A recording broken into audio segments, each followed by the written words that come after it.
Long ago, in the land of Israel, a famine swept across Bethlehem.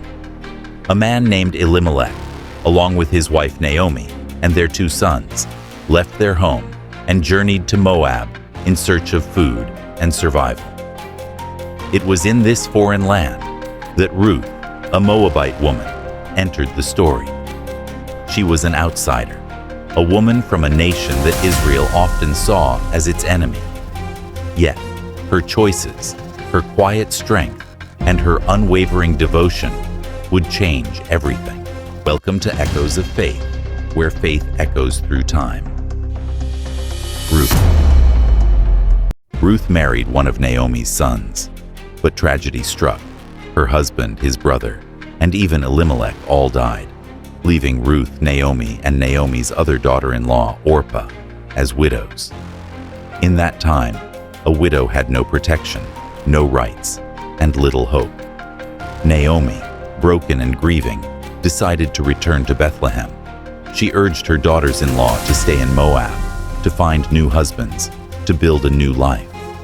Orpah, though saddened, eventually left. But Ruth did something astonishing.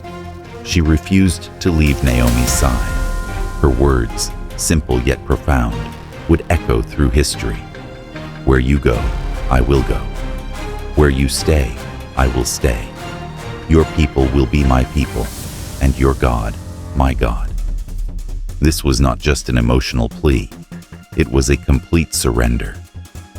Ruth was leaving everything behind, her homeland, her family, her gods, to follow a grieving widow into an uncertain future. She had no guarantees, no promises, only faith. In Bethlehem, life was not easy. Ruth and Naomi were poor. The only way to survive was for Ruth to gather leftover grain in the fields, a right reserved for the lowest of society. But here, Ruth's character shone. She did not complain. She did not seek pity. She worked tirelessly from morning to night, humbling herself, enduring the whispers of those who saw her as an outsider. And then, something happened. A man named Boaz, the owner of the field, noticed her. He had heard of her loyalty to Naomi, her kindness, her perseverance. He offered her protection, instructed his workers to leave extra grain for her, and spoke to her with honor. Yet, even as kindness came her way, Ruth remained humble. She bowed before Boaz, calling herself unworthy. This revealed the depth of her heart, not one seeking gain, but one filled with gratitude and humility. Naomi, seeing Boaz's kindness, realized something. Boaz was a kinsman redeemer, a relative who, by law, could marry Ruth and restore their family's name. But Ruth could not simply ask him. That was not how things worked.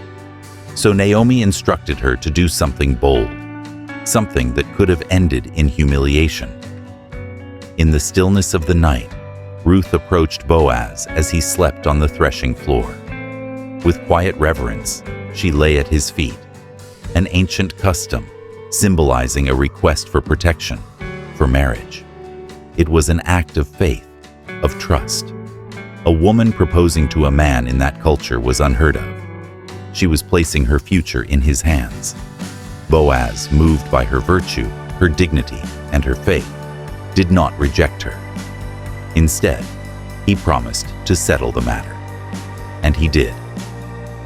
In front of the elders of the town, he declared his intention to marry Ruth, to redeem her and Naomi from their suffering. Ruth, once a poor widow from Moab, became the wife of a noble man. But this was more than just a love story. She gave birth to a son, Obed, who would become the grandfather of King David. And through David's lineage, generations later, Jesus Christ would be born.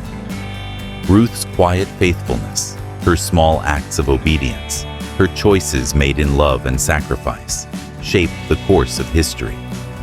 Ruth was not a queen, a warrior, or a prophetess. She was an ordinary woman, an outsider, a widow, a foreigner. Yet through her love, her humility, and her faith, she became part of God's greatest plan. Her story teaches us this: sometimes the greatest acts of faith are not the loudest. They are the quiet decisions to stay, to love, to serve. Because sometimes the smallest choices, made with devotion, lay the foundation for something far greater than we could ever imagine.